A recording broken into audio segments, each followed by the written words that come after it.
Hey, welcome to Keight Krafts. I'm Kate. Today I would like to share with you my make for Get Creeping on Halloween. Let's get started.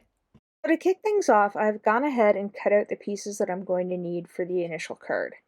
This is using the Shadow Box card die by Fawn, and I did a little bit of a modification to it, and now I'm just going to adjust what I did so I can accommodate for those little hills in there.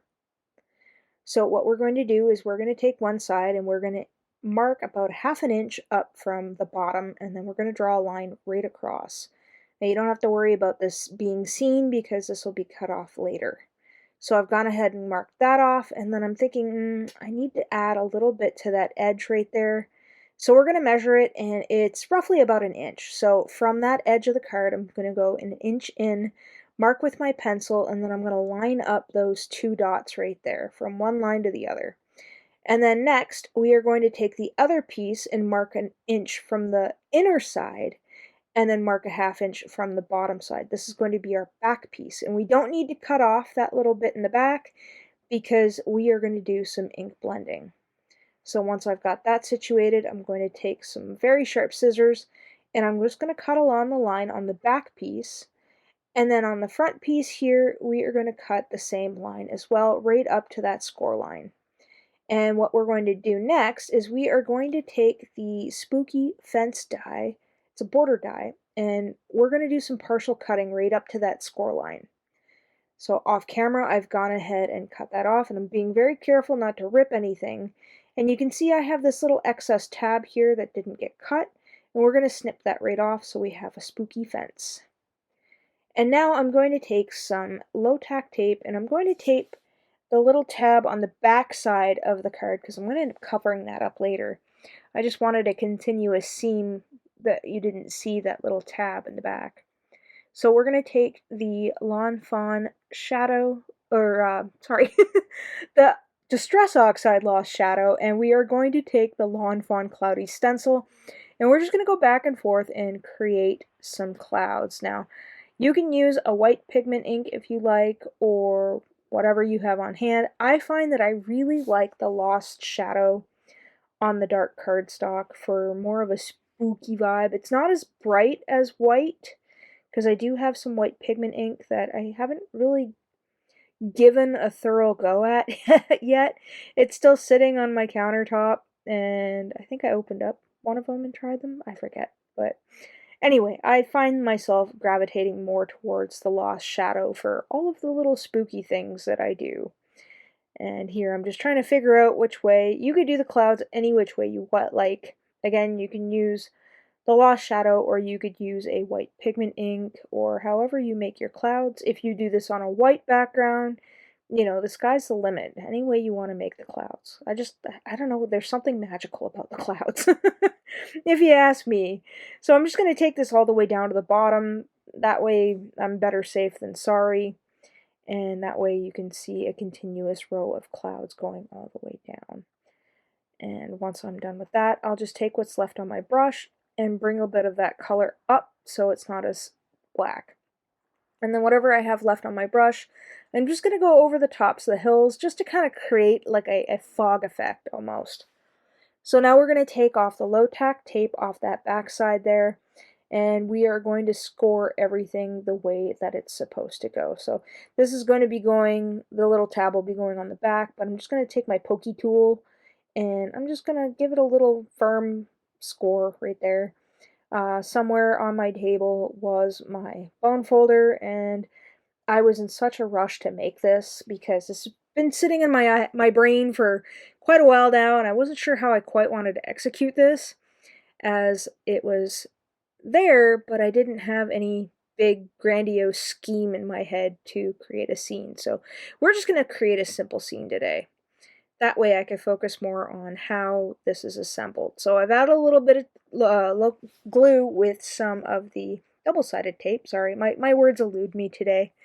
And now we are going to bring in those little hill pieces. Again, I'm going to give those little tabs there a score, and we are going to end up putting ourselves some double-sided tape, some strong tape. That way it'll stay for a while and not lift off. Now, I did have some problems with this, much like I did my scallop box card in one of my previous videos. And from what I heard in the comment section, if you bend this back and forth once it's assembled quite a few times, you won't get so much of a bow. You'll see it in a minute here once I get everything assembled. So I'm just giving that a quick burnish with my finger and lining that up along the bottom, and I'm using my grid mat to measure out roughly where I need these guys to be. So once I'm happy with where that one is, I'll give that a quick burnish, and then I'll flip them over, and that way you can see the tape on this side. So I'll line those guys up, I'll peel off the release tape, and then I'll fold over that other side once I'm happy with the position of where everybody is. So that picks that up, and then we can close that little gate there. But first, I'm just going to add just a smidge of glue, just a double stick, because you guys know how I like to double stick. And then once I'm happy with that, I'll hold that down, and then there you have my box card. So you can see how it kind of bows there a little bit. From what I've been told, you just got to work it back and forth. So next, I have the Halloween add-on for the box die, and what I've done was I've cut it out of some black cardstock similar to the one that I used for the die, or the box card, and that was 110-pound Recollections cardstock, and so is this. And then I also have some 65-pound shimmer cardstock that I've used. I believe it was a Y02 that I colored in yellow, and I will glue that to the back of my house so it looks like the lights are on. And then once I've got that all glued together and I'm happy with that and it's set to dry a little bit, I'll go in with my 100 black Copic marker around the edges just to tidy up so you don't see that yellow and it looks like the house is just glowing. Now you could put another piece on the back side that covers up the white, but I wasn't too, yeah, I wasn't interested. I just wanted to get this card done because it's been sitting in the old noggin and I needed to get it out of there. So I've taken some mustard seed, I think that was the last one I used on my brush, and then I'm just going over the moon and with some lost shadow as well, and now we're just going to glue this on lickety split. This was a fairly easy card. I think in total it took me about 35 minutes from start to finish.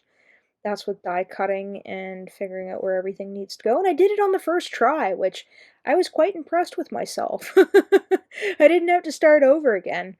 I guess mapping it out ahead of time with a template really helps out, and you can save the template for later if you need to recreate this or you've forgotten how. So yeah, so there you got the little trees in there, and then next we've cut out a little piece that'll fit on the back side, and that way I can write a sentiment if I decide to send this through the mail. So let me know what you think of this idea. Have you tried modifying the box card die? I'd like to know, and how you did it. And if you've enjoyed today's program or found it helpful, please give this video a like. I also welcome you to subscribe, as I post weekly. And here's another video I think you might enjoy. Thanks for hanging out with me today. Take care.